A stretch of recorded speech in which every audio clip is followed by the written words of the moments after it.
कहानी की शुरुआत होती है अंतरिक्ष में, जहाँ एक अनजान उड़ने वाली चीज धरती की तरफ तेजी से बढ़ रही थी। पृथ्वी के एटमॉस्फेयर को पार करने के बाद वो सीधा जॉश नाम के एक लड़के के बेडरूम की खिड़की की तरफ आई, जहाँ जॉश अपने टेलीस्कोप से आसमान को देख रहा था। अचानक से उस चीज को देखकर जॉश घबरा गया, लेकिन वक्त रहते साइड हटकर उसने खुद को बचा लिया। फिर वो चीज कमरे में इधर उधर टकराती हुई सीधा उसके एक्वेरियम में जा गिरी। टकराने की आवाज सुनते ही उसकी माँ जीना वहाँ पर आ गई और जॉश ने उन्हें सब कुछ बताया, लेकिन उन्होंने यकीन नहीं किया और उसे सोने को कह दिया क्योंकि रात बहुत ज्यादा हो गई है। खैर, अपनी माँ के जाने के बाद जॉश दोबारा से उस अनजान चीज के पास गया और तब एक और अजीबोगरीब बात हुई। वो रहस्यमयी चीज धीरे धीरे एक्वेरियम का सारा पानी अपनी तरफ खींचने लगी, जैसे उसमें छोटा सा बवंडर बन रहा हो। अब इस बात को लगभग 3 महीने बीत चुके हैं और फिर एक दिन अचानक से स्टैच्यू ऑफ लिबर्टी के पास आसमान से एक बड़ा सा गोला आकर गिरा। लेकिन ये कोई मीटियोर नहीं था, बल्कि ये तो एक इंसान है जिसने सफेद सूट और टाई पहने हुए थे। वो देखने में बिल्कुल इंसानों जैसा था, लेकिन असल में एक बड़ा अजीब सा जीव था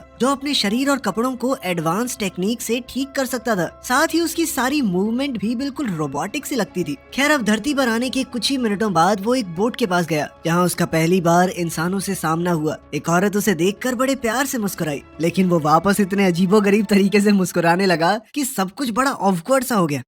वहीं दूसरी ओर हम देखते हैं कि पुलिस स्टेशन में सार्जेंट ने अपने 2 ऑफिसर्स स्टीवी और ड्यूई को उस फायर बॉल की जांच के लिए भेजा, मगर उन्हें जरा भी अंदाजा नहीं था कि वो चीज अब न्यूयॉर्क में घूम रही है। वो जीव धीरे धीरे इंसानों के बारे में और जानकारी इकट्ठा कर रहा था। वो लोगों की हरकतें कॉपी करता, उनके हाव भाव देखता। वो ऐसे ही एक परिवार की तस्वीर के बीच में जाकर खड़ा हो गया और फिर सोप बबल्स बनाने वाली गुड़िया के साथ खेलने लगा। लेकिन फिर उससे एक गलती हो गई। सड़क पार करते वक्त वो ये नहीं जानता था कि सिग्नल रुकने के लिए था और तभी अचानक से एक गाड़ी ने उसे टक्कर मार दी, जिससे वो दूर जा गिरा। मगर यहाँ एक इत्तेफाक हुआ कि गाड़ी चलाने वाली जीना ही थी। वो तुरंत भागकर उसकी मदद करने आई, लेकिन उसके पैर टूट चुके थे। मगर वो बिना किसी दिक्कत के खड़ा हुआ और वहाँ से चला गया। और यहीं सच सामने आया। वो आदमी असल में कोई इंसान नहीं बल्कि एक स्पेसशिप था। उसे बहुत छोटे छोटे एलियन कंट्रोल कर रहे थे, जो दिखने में इंसानों जैसे ही थे, बस साइज में काफी ज्यादा छोटे थे। साथ ही उनके नाम उनकी यूनिफॉर्म्स के नंबर्स पर थे। उन सब का लीडर था उनका कैप्टन, जिसने इस शिप को अपनी ही शक्ल पर डिजाइन किया था। अब कैप्टन ने तुरंत डैमेज चेक किया और अपनी टीम को मरम्मत करने को कहा।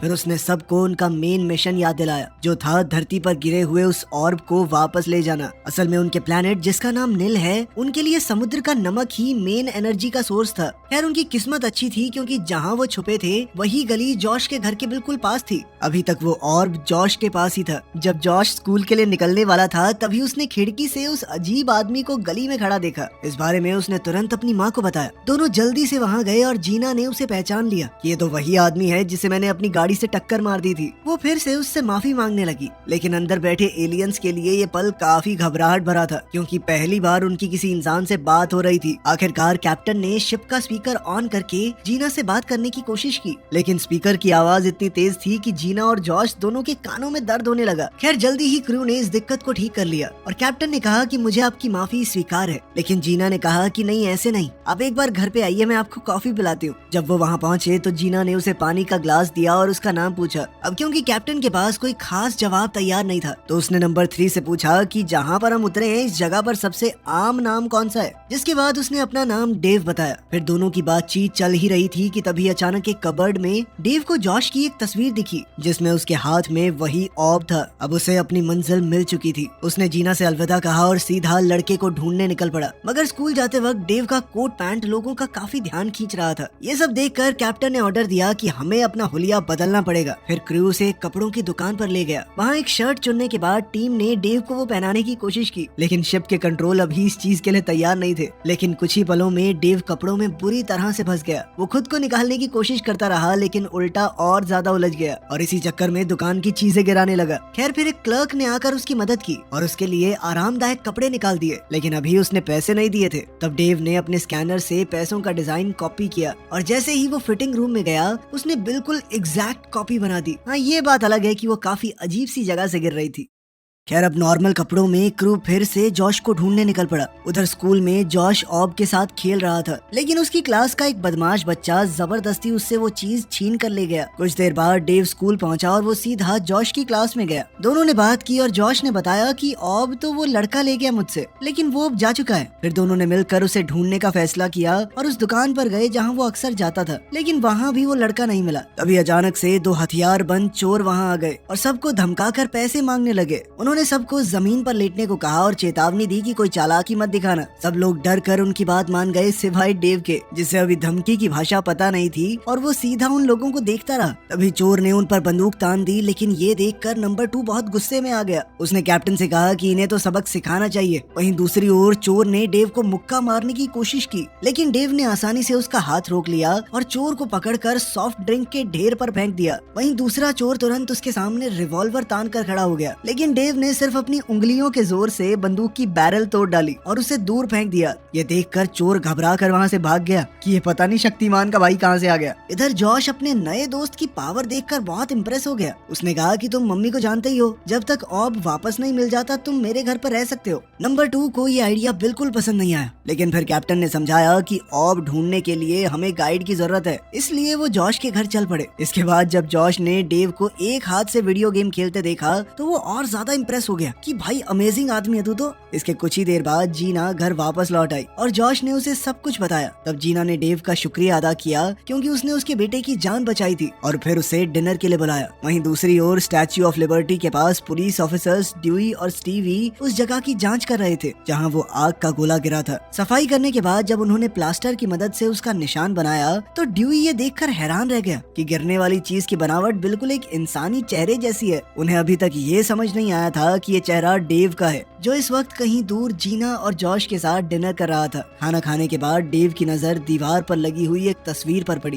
कैप्टन ने पूछा कि ये क्या है, तो जीना ने बताया कि ये दिल की तस्वीर है जो इंसानों के सबसे खास एहसास यानी प्यार को दिखाती है। ये बात क्रू के लिए समझना आसान नहीं था, लेकिन जीना ने कहा कि एक दिन डेव खुद इसे महसूस करेगा। उनके बीच काफी अच्छी बातचीत हुई, लेकिन फिर डेव ने आराम करने के लिए वहाँ से निकलने का फैसला किया। कुछ देर बाद उसकी मुलाकात एक बेघर आदमी से हुई जिसने अपना इकलौता कंबल उसे दे दिया। उसके इस दया भाव ने हमारे छोटे एलियंस के दिल को छू लिया और अब डेव वहीं पर उस आदमी के पास लेट गया। इसके बाद हमारी शिप यानी कि डेव स्लीप मोड पर चला गया और बाकी क्रू भी सो गया, लेकिन कैप्टन और नंबर 3 अब भी इंसानों के बारे में जानने को उत्सुक थे। वो दोनों कॉकपिट में मिले जहाँ नंबर 3 ने बताया कि उसे एक ऐसी चीज मिली जो इंसान बहुत पसंद करते हैं। वो थी एक पुरानी क्रिसमस फिल्म जिसका नाम था इट्स अ वंडरफुल लाइफ। फिर दोनों ने मिलकर ये फिल्म देखी और उसे देखकर वो इतने इमोशनल हो गए कि एक बार को तो एक दूसरे के काफी करीब आ गए थे, लेकिन उन्होंने जैसे तैसे खुद को संभाला और दोबारा अपने मिशन पर ध्यान देने का फैसला किया।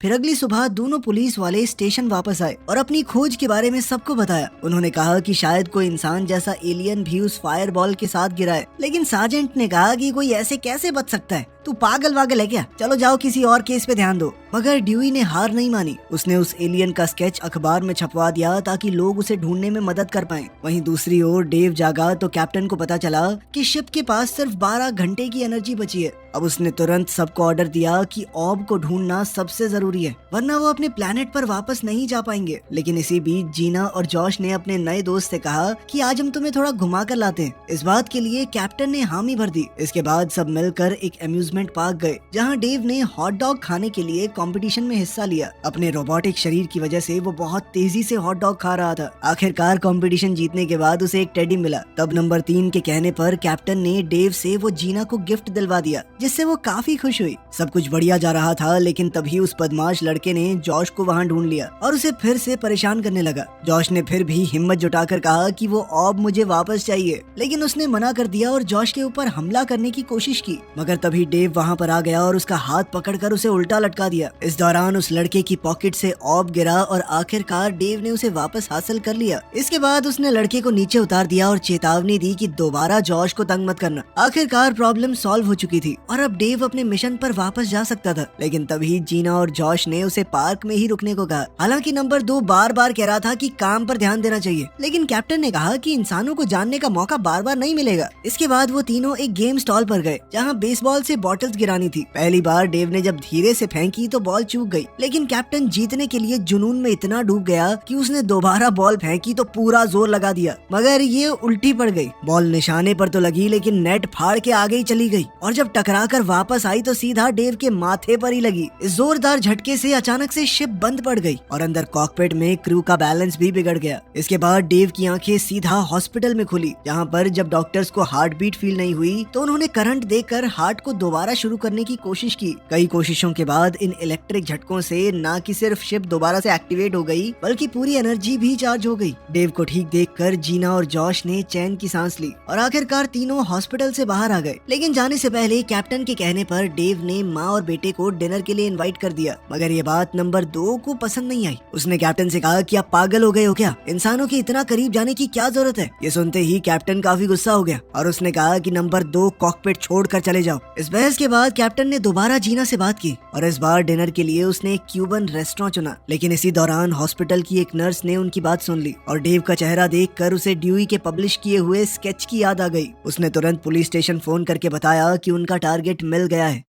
वहीं बाद में डेव, जीना और जॉश रेस्टोरेंट में आराम से खाना खा रहे थे और अंदर क्रू को भी इस सब में मजा ही आ रहा था। फिर कुछ देर बाद जीना डेव को डांस फ्लोर पर ले गई। तब कैप्टन ने शिप को कंट्रोल करते हुए डांस करने की कोशिश की, लेकिन वो डांस में बहुत कच्चा था। तभी नंबर 4 ने सामने आकर सबको दिखाया कि डांस किया कैसे जाता है। इस तरह माहौल फिर से मजेदार हो गया, लेकिन नंबर 2 को ये सब बिल्कुल पसंद नहीं आ रहा था। तब उसने चुपके से क्रू के कुछ मेंबर्स को साथ मिलाकर कैप्टन के खिलाफ बगावत की प्लानिंग शुरू कर दी। मानो इतना काफी नहीं था कि तभी ड्यूई और स्टीवी रेस्टोरेंट में पहुंच गए और डेव को गिरफ्तार कर लिया। फिर दोनों उसे इंटेरोगेशन रूम में ले गए ताकि पता लगा सकें कि वो असल में है क्या। उधर शिप के अंदर नंबर 2 और उसके ग्रुप ने कॉकपिट में पहुंचकर ऐलान किया कि अब वो इस मिशन को कंट्रोल करेंगे। जब कैप्टन ने इस बगावत को रोकने की कोशिश की तो नंबर 2 ने उसे दबा दिया और खुद को जहाज का नया कैप्टन घोषित कर दिया। उनके पास हथियार थे तो कोई कुछ कर नहीं पाया। अब अंदर क्रू के बीच टेंशन बढ़ती ही जा रही थी। बाहर स्टीवी डेव के जवाब का इंतजार करते करते थक गया था। उसने ड्यूई को बाहर बात करने के लिए बुलाया और फिर दोनों ये सोचने लगे कि डेव के साथ क्या किया जाए, मगर वो ये नहीं जानते थे कि अंदर जो टीम कमांड में थी अब वो बदल चुकी है। नए कैप्टन ने ऐलान किया कि अब एलियंस और इंसानों के बीच जंग शुरू हो चुकी है।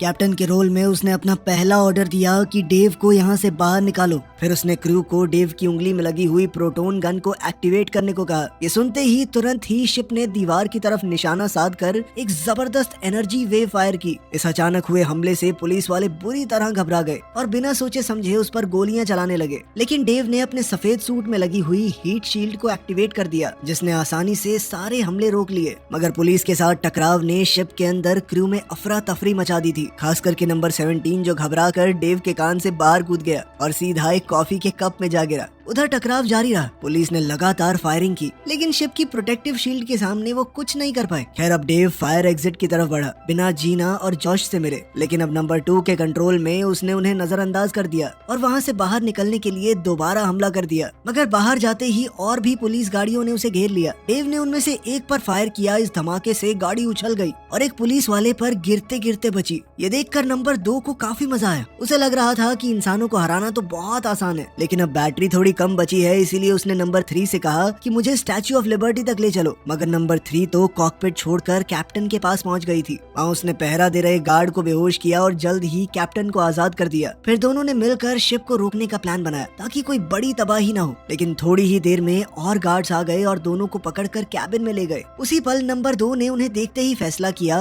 कि इन्हें शिप से बाहर फेंक दो। उसकी एक कमांड के साथ ही दोनों को डेव की नाक के जरिए बाहर फेंक दिया गया। अब बाहर निकलते ही उनकी मुश्किल और ज्यादा बढ़ गई। छोटे होने की वजह से वो इस जायंट्स की दुनिया में एकदम लाचार महसूस कर रहे थे खुद को। तभी अचानक एक बास्केटबॉल उनके पास आ गिरी और दोनों तुरंत वहाँ से भागने लगे कि कुचले जाएंगे। वो एक लैंप पोस्ट की तरफ दौड़े, लेकिन एक कुत्ते ने उन्हें सूंघ लिया। मजबूरी में फिर से दोनों को भागना पड़ा, लेकिन इस दौरान एक आदमी के ब्लोअर ने उन्हें इतनी जोर से उड़ा दिया कि दोनों अलग अलग जगह पर जा गिरे। एक तरफ कैप्टन फुटपाथ पर जा गिरा, लेकिन दूसरी तरफ नंबर 3 सड़क के बीचों बीच गिर गई थी। उसका पैर एक च्युइंगम में अटक गया था। अब कैप्टन तुरंत उसे बचाने के लिए दौड़ा, लेकिन तभी अचानक एक तेज रफ्तार टैक्सी उनकी तरफ आती दिखाई दी। बचने का कोई वक्त नहीं था, इसीलिए दोनों जमीन पर झुककर लेट गए। किस्मत से वो टायर के छोटे से गैप से भी छोटे थे और किसी तरह उनकी जान बच गई। इसके बाद दोनों ने डेव को ढूंढा और उसे सड़क पर चलते हुए देख लिया। उस तक पहुंचने के लिए कैप्टन ने एक प्लास्टिक की थैली को पकड़ लिया और हवा के सहारे दोनों उसकी तरफ उड़ने लगे। जैसे ही वो डेव के करीब पहुंचने वाले थे तभी अचानक एक बस उस प्लास्टिक बैग से टकरा गई और दोनों उसकी विंडशील्ड पर चिपक गए। किस्मत से वो वाइपर के झटके से उछलकर सीधा डेव के जूते पर जा गिरे और फिर जल्दी जल्दी पैर से ऊपर चढ़ने लगे। अंदर नए कैप्टन नंबर 2 ने स्पीड बढ़ाने का ऑर्डर दिया, लेकिन बैटरी बहुत ज्यादा कम रह गई थी। तब उसने डेव की ताकत का इस्तेमाल करके चलती सड़क पर एक टैक्सी रोकी और ड्राइवर से कहा कि स्टैच्यू ऑफ लिबर्टी तक ले चलो मुझे।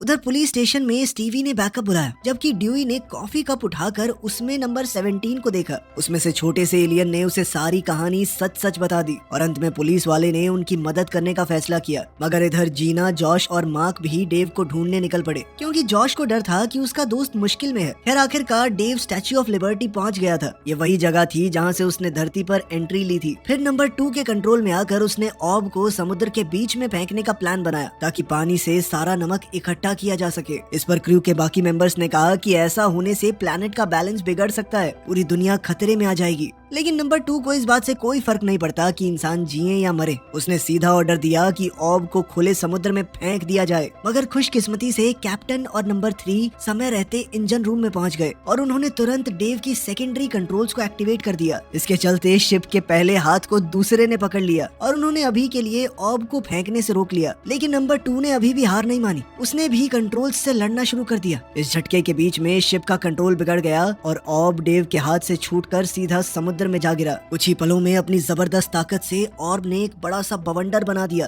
अब धरती का अंत करीब लग रहा था, लेकिन कैप्टन तुरंत कॉकपिट में लौट कर आया और नंबर 2 को बाहर निकलने का हुक्म दिया। नंबर 2 ने उसे रोकने की कोशिश की, लेकिन इस बार क्रू ने असली कैप्टन का साथ दिया और उसे पकड़कर शिप के पिछले हिस्से में बंद कर दिया। अब कैप्टन ने दोबारा कंट्रोल संभाला, लेकिन ऑब अब भी समुद्र के पानी को खींच रहा था। आखिरकार अब सिर्फ एक ही रास्ता बचा था, डेव की बची हुई एनर्जी का इस्तेमाल करके ऑब को वापस खींचा जाए। लेकिन अगर उन्होंने ऐसा किया तो उनके पास अपने प्लेनेट पर वापस जाने के लिए एनर्जी नहीं बचेगी। इस मुश्किल फैसले के सामने कैप्टन और पूरे क्रू ने धरती को बचाने का चुनाव किया। इसके बाद बची हुई सारी एनर्जी डेव की बाईं बाजू में डाइवर्ट कर दी गई, जिसके जरिए उसने एक बेहद ताकतवर मैग्नेटिक फोर्स स्टार्ट की, जिसने ऑब को अपनी तरफ खींच लिया। इसके बाद डेव ने तुरंत उसे स्पेस में फेंक दिया और आखिरकार इस तरह धरती की तबाही बच गई। फिर थोड़ी देर बाद जीना, जॉश और मार्क वहाँ पहुँच गए, जहाँ पर डेव बिल्कुल बेहोशी की हालत में खड़ा था। उसी समय ड्यूई, नंबर 17 और स्टीवी भी वहाँ आ गए और स्टीवी ने अपनी बंदूक डेव पर तान दी। मगर डेव के पास अब शील्ड एक्टिवेट करने की पावर नहीं थी,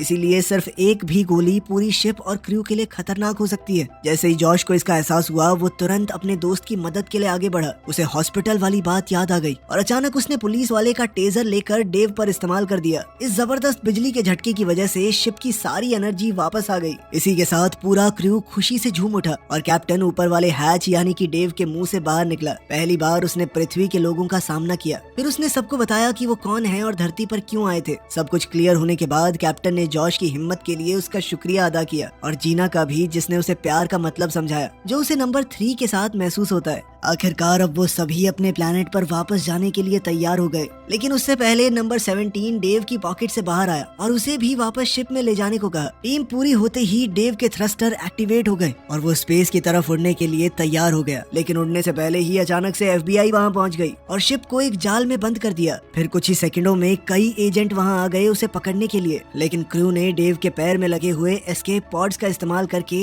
निकलने का प्लान बना लिया। उसी पल डेव का पैर एक रॉकेट में बदल गया और सीधा अपने प्लेनेट की तरफ निकल चला। नीचे जीना और जॉश अपने दोस्तों को घर वापस जाते हुए देखकर खुशी के साथ उन्हें अलविदा कह रहे थे। वीडियो पसंद आई तो लाइक कर देना, चैनल को सब्सक्राइब कर लेना। मिलते हैं अगली वीडियो में।